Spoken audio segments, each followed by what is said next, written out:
Hi, everyone. Welcome to the Unmuted podcast. We are the interns at M-Powerment Coaching. My name is Jayme. I'm the graduate research intern. Oh, I'm Jameria. I'm also an intern at M-Powerment Coaching. And I'm Lauren, and I'm also an intern here at M-Powerment Coaching. And today we invite you to take a seat with us as we talk about mental health struggles and barriers for people with disabilities. So these people often are friends, family, community members, and it's good for us to go ahead and start the conversation on what it means for us to be here for them. So, in some research that I found about people with disabilities, there was a research study conducted at the Yale School of Public Health. There was a doctor that uh, interviewed or did a study with 20 people with disabilities, and something that they highlighted in that study was one of the major concerns identified when trying to access things like healthcare. One of the major things that people with disabilities had issues with was ableism. So they would go try to receive healthcare from doctors for certain ailments or certain things, and their disability was met with ableism, whether intentional or unintentional. And that is something that unfortunately many people with disabilities do end up facing. It's very unfortunate that it happens way more than it should. I I feel like from what I've seen, a lot of times ableism happens unintentionally. Like some people may say something or refer to something and they don't necessarily mean it to be ableist, but it is because able-bodied people, they don't necessarily maybe think about that sometimes, you know, at least from Yeah. what I've seen. I've definitely seen that happen with like friends of mine if we are out somewhere, especially if someone has a invisible disability. Yeah. And another thing that was discussed in the study was there are people with disabilities that may have many minority identities. So they may be BIPOC, LGBTQ, and these individuals could not always decipher which of their identities was triggering the reaction from the healthcare provider. So was it, a person of color? Was it because they identified as queer? Or was it because they're disabled? When they share multiple identities, it gets hard to kind of find that line of where, okay, this person is acting this way towards me. Why are they doing that? So I thought that was interesting to note. So when we think about disabilities, I feel like many people will immediately think about physical health, and mental health is definitely overlooked and can also be affected. Living with a disability can come with challenges, especially feeling when someone feels misunderstood or unsupported. So I looked at a study with the university students with disabilities and found that they experienced higher rates of anxiety, depression, stress, and emotional distress than students without disabilities. And researchers also found that stigma played a big role. So many students were hesitant to ask for accommodations or support because they felt worried to be judged or treated differently instead of feeling more comfortable reaching out. And they felt like they had to handle everything on their own. Um, so an important takeaway I got from this is that it's not just like their disability that's like causing the mental health. It's the environment around them that they're shaped by, and these inaccessible spaces or social isolation, discrimination, and a lack of understanding. It just makes it a lot harder to feel supported and connected. This reminds me of the research that we were doing on mindfulness meditation and how we researched how mindfulness meditation can be helpful, just like in Middle Georgia specifically. Um, and we talked about how these mindfulness practices are really important for marginalized communities because of the added stress of discrimination and exclusion in certain community spaces. And thinking about how disabled people are dealing with these different levels of ableism and stress when it comes to, their physical or their mental health.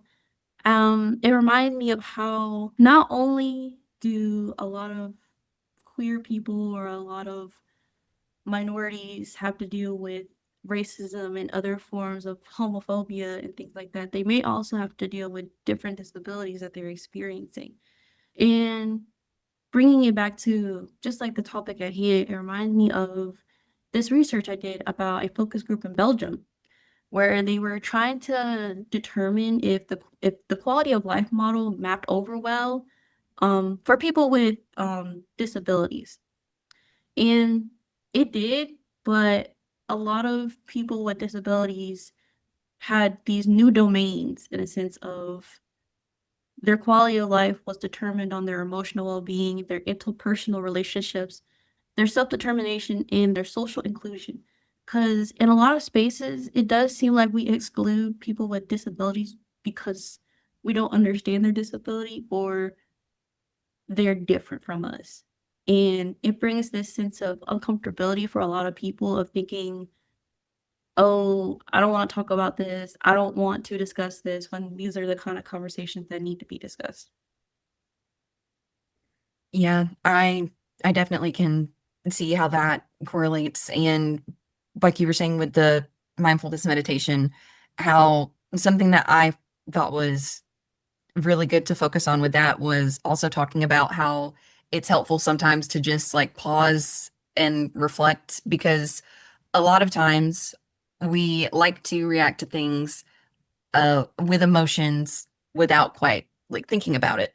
And kind of like I was saying earlier with the unintentional ableism, if someone with a disability encounters another person who may not realize they have a disability, they might say something, they might do something, and the person with a disability may want to, this is just not me speaking from like, this is the exact thing that happens, but someone with a disability may want to react emotionally because they have dealt with ableism so many times before. They've dealt with, someone treating them different or treating them abnormal. And it would be good to get into the mindset of practicing mindfulness in those kinds of cases and pausing and just thinking like, okay, maybe this person doesn't mean this. And also, more importantly, like knowing that there is nothing wrong with you regardless if you have a disability or not. Like there's nothing wrong with having a disability, but so many people are made to believe that if you do have a disability, you're set aside as like not normal or something's wrong, which is really unfortunate. And it would be good to consider just maybe taking that pause and trying to reflect and remind yourself, there's nothing wrong with me. This person may not realize what they're saying, and trying to not get too wrapped up in like the negative thoughts of that kind of situation, if that makes Yeah, sense. I completely agree. Like the whole mindfulness is a great approach, and like self-compassion as well. Like what you were saying, not as negative thoughts, but bringing positive thoughts. Like you can still validate your emotions and like feel that way, but like think more positive and not criticize yourself. And another thing that I found interesting was we, like you were saying, disabilities, they're obviously not only tied to physical health, they are tied to mental and emotional health as well. There are many healthcare service providers that have physical buildings. That's the majority of them. And a lot of these buildings may not be completely accessible to people with disabilities.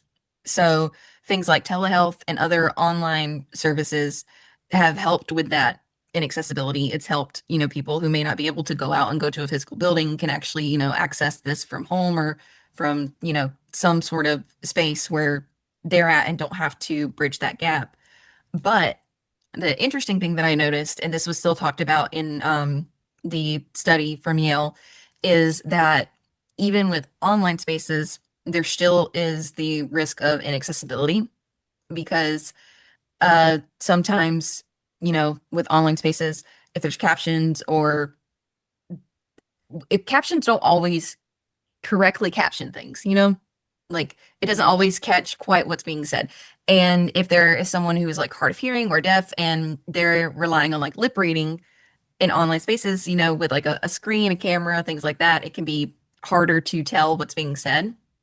And that can also be an accessibility issue. So it's we try to find ways to like work around this to be as inclusive as possible, because obviously we want to be inclusive. We want to include everyone and make sure everyone feels like they have a place they can be and they can exist without judgment, discrimination, anything of that sort.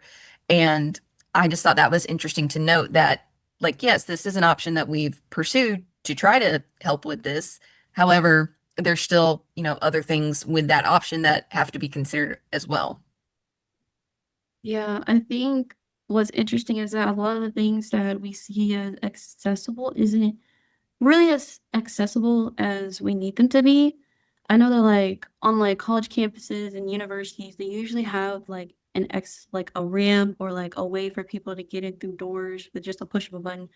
But sometimes those buttons don't work anymore, or the ramp is too steep, and so it becomes even harder for disabled people just to exist because of the fact that the way we deal with accessibility isn't as compassionate as we need it to be. Sometimes we don't think about the things that we can already do. Like a lot of people just walk, and people don't think about the fact that, hey, I'm walking right now, or hey, I can run, or hey, I can move my hands and all these other things. But when it is taken away, we think about these things that we can't do anymore.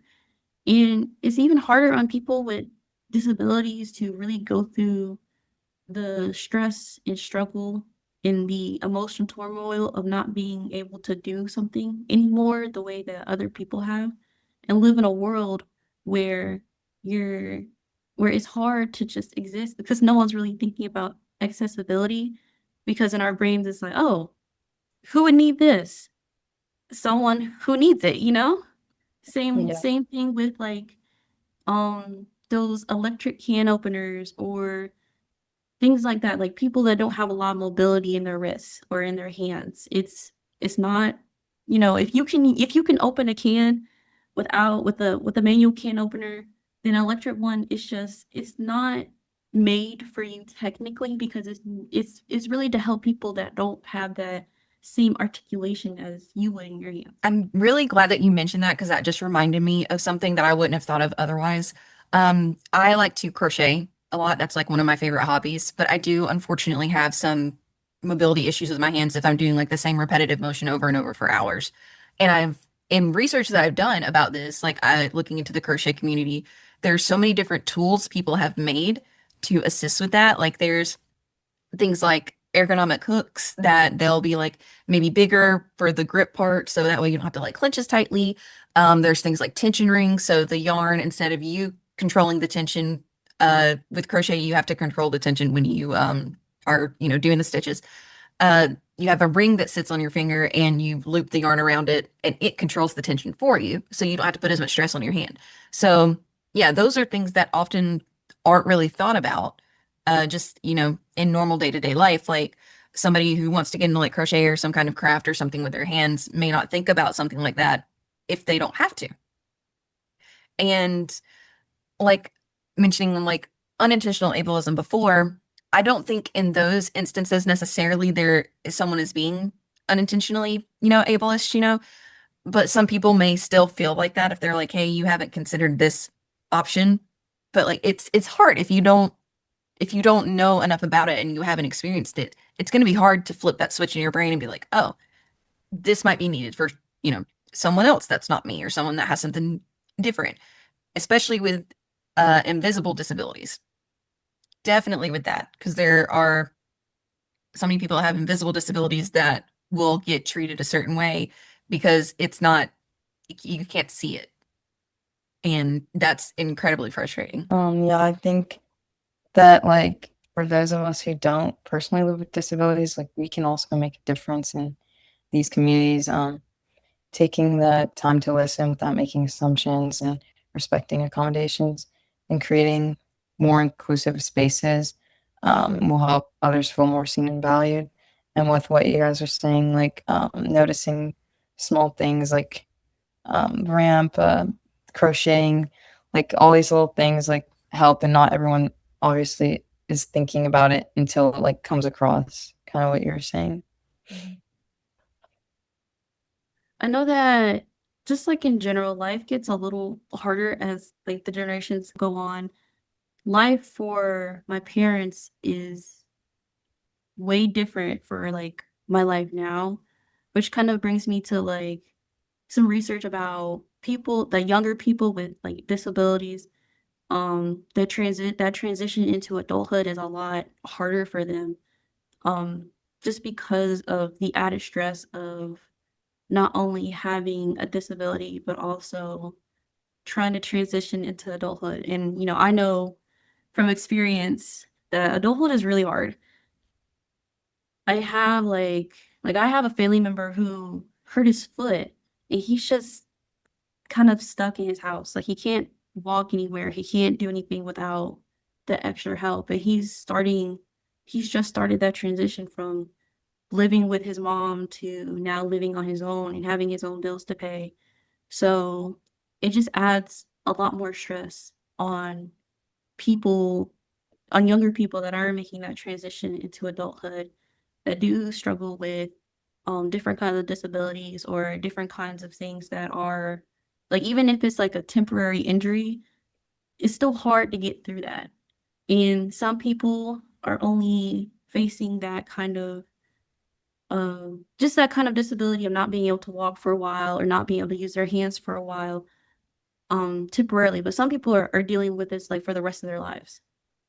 And I think the hardest part of people having disabilities, or the hardest part on their mental health, is that transition into adulthood.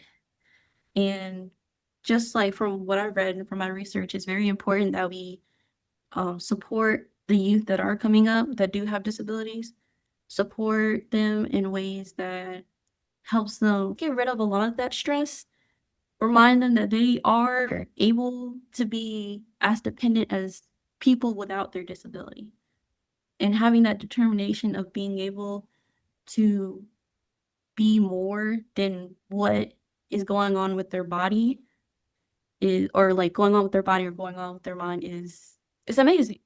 I think we should all be encouraging our young people that are disabled to be more than what's going on with them. Highly agree with that too. Definitely encouragement. Uh, I feel like that kind of flows with the mindfulness as well. Like not just like the person who may have a disability being mindful, but like the people outside of that who may not be disabled, but also being mindful of the fact. And while you were mentioning that, I thought about a family member of mine who had a stroke a few years ago. They're older, so they're in like, mid life stages. And the stroke completely limited mobility on one side of the body, so they had to make a ton of adjustments. And something that occurred to me was there's also the barrier of things like healthcare equipment. Some of it is so expensive. And that is something, and I know that that's, similar in healthcare just in general, but something I've seen since, this is a family member and I've seen, the types of equipment and things like that. They're so incredibly expensive sometimes. And it's like that is also a barrier that is it's really sad that that has to be a consideration for someone to, they need this equipment to make their quality of life better. And some people can't afford it because it's just so outrageously expensive. And again, I know that's, similar with other healthcare stuff too. And we do want to let everyone know, like, we're not speaking from any kind of like clinical experience or anything like that. We're not professionals. We're just people with opinions who've done some research. And nothing that we're saying is like, you should do these things or this is what you must do. It's just things that we have researched slash noticed, with other people or ourselves, etc. And just would like to get more awareness out there about those facts. Yeah. Yeah. I think like the transition from being, capable, just from going from like if someone like lost their leg to cancer, going from like having a leg to not having a leg and having to work through their new disability is also really hard. I know that like someone I also knew had a stroke, and they used to talk all the time before that, but now they can't talk because of complications with their stroke, and they can't form those sentences that they used to have.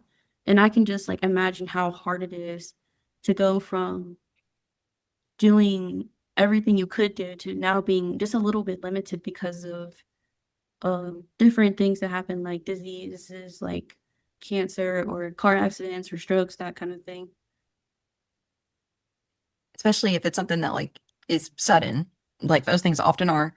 There's usually like a sudden onset. I don't want to call it an issue, but you don't have this thing that you have to deal with, and then all of a sudden you do, like you said, like a car accident or some kind of accident, or strokes in particular. I know that from what I've looked into, they can happen like that.